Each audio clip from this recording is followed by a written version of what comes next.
अस्सलाम वालेकुम students, welcome back to my YouTube channel. तो आज की वीडियो में हम बात करने वाले हैं कि 10th क्लास की केमिस्ट्री की पेयरिंग स्कीम क्या होगी। बिल्कुल करेक्ट पेयरिंग स्कीम को आज हम डिस्कस करेंगे। 2024 में पेयरिंग स्कीम चेंज हो चुकी है। वो पेयरिंग स्कीम क्या है आज की वीडियो में हम देखने वाले हैं। वीडियो आपने एंड तक ज़रूर देखना है और बिल्कुल भी स्किप नहीं करना, ताकि आपको सारी डिटेल मिल जाए और आप उसके मुताबिक अपनी केमिस्ट्री की तैयारी कर सकें। तो ये वीडियो 10th क्लास के बच्चों के लिए बहुत ज़रूरी है। इस वीडियो का एंड तक लाजमी देखें ताकि आपको पेयरिंग स्कीम का आइडिया हो जाए।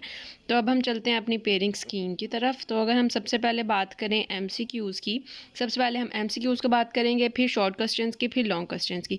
तो एमसीक्यूज़ में आपके पास चैप्टर नंबर 9 से एक एमसीक्यू आने वाला है। अब इसका ये मतलब नहीं है कि आप इसको चैप्टर को अच्छी तरह नहीं करेंगे, ऑब्वियसली आप करेंगे, लेकिन आपने बस वेटेज देखनी है कि किस चैप्टर में से आपका कौन सा एमसीक्यू का पार्ट कितना आना है, शॉर्ट का कितना आना है, लॉन्ग का आना है, ताकि आप उसी हिसाब से तैयारी करें। तो अगर हम देखें तो चैप्टर नंबर 9 में से सिर्फ एक एमसीक्यू आना है, और चैप्टर नंबर 10 में से कितने एमसीक्यू आने हैं, सिर्फ और सिर्फ 2। चैप्टर नंबर 11 में से कितने एमसीक्यू आने हैं, 1। अब कुछ में से 2 आ रहे हैं, कुछ में से 1। जिनमें से 2 आ रहे हैं, इसका मतलब उनकी एमसीक्यू की वेटेज थोड़ी ज़्यादा है, तो आपने उनकी अच्छे से ज़रा रीडिंग कर लेनी है। उसके बाद चैप्टर नंबर 12 में से एक एमसीक्यू आएगा, चैप्टर नंबर 13 में से 2 एमसीक्यू आएंगे, चैप्टर नंबर 14 में से 2 आएंगे, 15 में से 2 आएंगे और 16 में से 1 आएगा।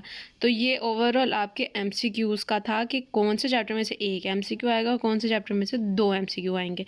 नेक्स्ट हम बात कर रहे हैं शॉर्ट क्वेश्चन की। ये थोड़ा इंपॉर्टेंट सेक्शन है, इसको हम गौर से देख लेते हैं। आपको पता है शॉर्ट क्वेश्चन के टोटल 3 सेक्शन होते हैं, जो मेनली 3 सेक्शन है। एक क्वेश्चन नंबर 2, फिर क्वेश्चन नंबर 3, उसके बाद क्वेश्चन नंबर हमारे पास आ जाता है 4। ठीक है, तो मेनली आपके पास ये 3 मेन बड़े बड़े सेक्शंस होते हैं जिनको आपने अच्छे तरीके से करना होता है। अब वो देखते हैं कि पहले सेक्शन जो है सेक्शन नंबर 2, तो सेक्शन नंबर 2 में से जो मेजर क्वेश्चन है उसमें से आगे कितने सवाल आते हैं और आपने कितने करने होते हैं। ठीक है, तो कोई से 5 सवाल आपने करने हैं। टोटल कितने आएंगे, 8 सवाल होंगे और आपने कौन से करने हैं, कोई से 5 सवाल करने। अब जो पहला शॉर्ट क्वेश्चन का सेक्शन आएगा ना, उसमें से कौन कौन से चैप्टर होंगे, चैप्टर नंबर 9, चैप्टर नंबर 11 और चैप्टर नंबर 12। इसका मतलब ये वो 3 चैप्टर हैं जिनमें से टोटल 8 सवाल होंगे और उन 8 में से आपने कितने करने हैं, 5। अब आप ये देखें कि आपने 5 टोटल करने हैं। इसका मतलब अगर आपने पहला सेक्शन कंप्लीट करना है शॉर्ट क्वेश्चन का, तो आपने चैप्टर नंबर 11 को बड़ी अच्छी तरह करना है, क्योंकि चैप्टर नंबर 11 में से 4 शॉर्ट आए हैं। अगर आप चैप्टर नंबर 11 नहीं करेंगे तो फिर आप 5 तो वैसे भी पूरे नहीं कर सकते। 2 4 चैप्टर 9 कर लें और 12 कर लें तो सिर्फ 4 आप अटैम्प्ट कर सकेंगे, 5 करने हैं कम से कम। तो इसका मतलब आपको चैप्टर नंबर 11 तो लाजमी बहुत अच्छी तरह शॉर्ट के हवाले से आना चाहिए, साथ में चैप्टर 9 या 12 भी बहुत अच्छी तरह, कोई एक तो कम से कम बहुत अच्छा आता हो शॉर्ट के हवाले से। ठीक है, ताकि आपके 5 पूरे हो सकें। इसी तरह जो द सेकंड मेजर पार्ट आता है शॉर्ट क्वेश्चन का, क्वेश्चन नंबर 3 जिसको टाइटल दिया होता है, उसमें से भी 5 करने होते हैं, उसमें भी 8 होते हैं। अब उसमें कौन कौन से हैं, उसमें 10 चैप्टर में से 3 शॉर्ट आएंगे, 13 चैप्टर में से 2 शॉर्ट आएंगे और 15 चैप्टर में से 3 शॉर्ट आएंगे। अब इसमें एक मस्ट चीज़ है कि 15 और 10 अगर आप कर लें, ठीक है, तो आपके एटलीस्ट आपको 6 शॉर्ट आ जाएंगे। करने आपने 5 होंगे उस सेक्शन में से, लेकिन फिर भी एक चीज़ होती है कि कभी कोई ऐसा क्वेश्चन आ जाता है जो आपको नहीं आता होता, तो आपने ये 13 चैप्टर भी कंसीडर करना है for short point of view. ऐसा नहीं है आप इसको बिल्कुल इग्नोर कर देंगे। ठीक है, अभी के लिए यही वाली पेयरिंग स्कीम चल रही है। इन केस अगर आगे जाके चेंज होती है, then I will inform you and I will made another video on that. लेकिन तब तक के लिए यही स्कीम है। तो आपने चैप्टर नंबर 10 और 15 को तो बहुत अच्छी तरह शॉर्ट के लिए करना है, साथ में आपने 13 को भी ज़रूर देखना है। इस तरह आपका सेकेंड सेक्शन जो है शॉर्ट का, वो भी कम्प्लीट हो जाएगा। अब हम चलते हैं शॉर्ट के थर्ड सेक्शन की तरफ। उसके अंदर भी सेम, फोर्थ सेक्शन की तरफ, उसके अंदर भी सेम यही होता है कि आपके टोटल जो क्वेश्चन हैं वो आपने 5 करने होते हैं और आपको 8 सवाल आते हैं। अब आप देखें जो थर्ड सेक्शन है उसके अंदर चैप्टर नंबर 14 और 16 ही हैं, सिर्फ और सिर्फ 2 चैप्टर्स हैं और उसके अंदर से एक में से 4 सवाल आने हैं और एक में से 4। अब कितनी ज़्यादा इनकी वेटेज है, चैप्टर नंबर 14 की भी और चैप्टर नंबर 16 की भी। इन दोनों की वेटेज अच्छी खासी है, क्योंकि इन दोनों में से 4 शॉर्ट आ रहे हैं। और अगर आप ये दोनों चैप्टर नहीं करते शॉर्ट के लिए, इन केस आप पेपर की तैयारी कर रहे हैं और आप शॉर्ट के हवाले से इन 2 चैप्टर्स को तैयार नहीं कर रहे, तो आप देखें कि आपका एक पूरा सेक्शन होगा ही नहीं।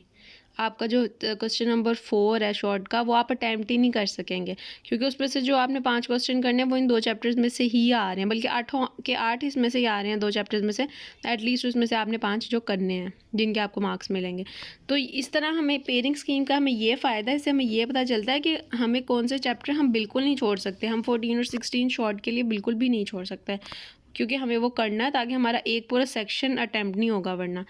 अब लॉन्ग क्वेश्चन की तरफ आ जाएंगे। लॉन्ग क्वेश्चन की पेयरिंग किस तरह होती है कि उसके अंदर आपको टोटल 3 क्वेश्चन दिए होते हैं और ईच क्वेश्चन के अंदर 2 पार्ट्स होते हैं जो कि डिफरेंट चैप्टर से आते हैं, और लॉन्ग क्वेश्चन के 3 जो मेजर क्वेश्चन हैं उनमें से आपने कोई से 2 करने हैं।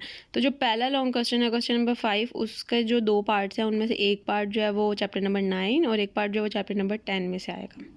ठीक है, उसके बाद अब किसी ने अगर चैप्टर 9 बहुत अच्छी तरह लॉन्ग के लिए किया तो उसको चैप्टर 10 भी बहुत अच्छी तरह लॉन्ग के लिए करना पड़ेगा, वरना उसका एक क्वेश्चन भी कंप्लीट नहीं होगा, उसके मार्क्स कटेंगे। अगर वो 9 को लॉन्ग के लिए तैयार कर रहा है तो वो 10 को भी लॉन्ग के लिए तैयार करेगा। उसके बाद चैप्टर नंबर 6 क्वेश्चन नंबर 6 में 2 पार्ट्स हैं। एक जो क्वेश्चन आएगा वो आएगा चैप्टर नंबर 13 में से, दूसरा जो आएगा वो चैप्टर नंबर 15 में से आएगा। अब कोई ऐसा बच्चा जिसको पेयरिंग स्कीम का पता ही नहीं है और वो चैप्टर नंबर 14 को लॉन्ग क्वेश्चन के लिए तैयार कर ले तो वो तो आना ही नहीं है लॉन्ग में। लॉन्ग में आपका वो आना है जो यहाँ पे मेंशन है। अब लॉन्ग जो दूसरा बनेगा वो चैप्टर नंबर 13 और चैप्टर नंबर 15 के क्वेश्चन को मिला के बनेगा। चैप्टर नंबर 14 तो यहाँ है ही नहीं, तो आपने इन दोनों चैप्टर्स को अपने लॉन्ग क्वेश्चन के लिए तैयार करना है। अगर 13 को लॉन्ग क्वेश्चन के लिए तैयार कर रहे हैं तो 15 को भी लाजमी करना पड़ेगा, वरना क्वेश्चन कंप्लीट नहीं होगा। उसके बाद आगे आपके पास जो लास्ट क्वेश्चन बन रहा है वो कौन से 2 चैप्टर्स को मिला के बन रहा है, chapter number 12 and chapter number 16। अब चैप्टर नंबर 12 अगर किसी बच्चे को बहुत अच्छी तरह आता है क्योंकि शुरू के चैप्टर है तो उसको चैप्टर नंबर 16 भी लाजमी करना पड़ेगा। अगर वो नहीं करेगा तो फिर वो नहीं क्लियर करेगा। ठीक है, ऐसा नहीं है कि आपने चैप्टर नंबर 16 किया नहीं है लॉन्ग के लिए और सिर्फ 12 कर लिया और आप सोच रहे हो कि आप लॉन्ग अटैम्प्ट कर लोगे उसमें से जो भी आएगा। ऐसा नहीं हो सकता। आप 12 का तो लॉन्ग अटैम्प्ट कर लोगे, 16 का नहीं करोगे तो आधे मार्क्स तो आपके लॉन्ग के कट जाएंगे। वैसे भी एक 4 नंबर का होगा, एक 3 का होगा, तो हो सकता है आपको 3 वाला आता हो, 4 वाला आपको याद ही ना किया हो आपने। तो एक पूरा क्वेश्चन अटैम्प्ट करने के लिए और उसमें नंबर लेने के लिए आपको एटलीस्ट ये दोनों चैप्टर्स के लॉन्ग आने चाहिए। तो अब ये आप पे है कि आप इन तीनों में से कोई से 9, 10 कर लें, 13, 15 कर लें या 13, 15 कर लें और 12, 16 कर लें, जो भी आप चाहें।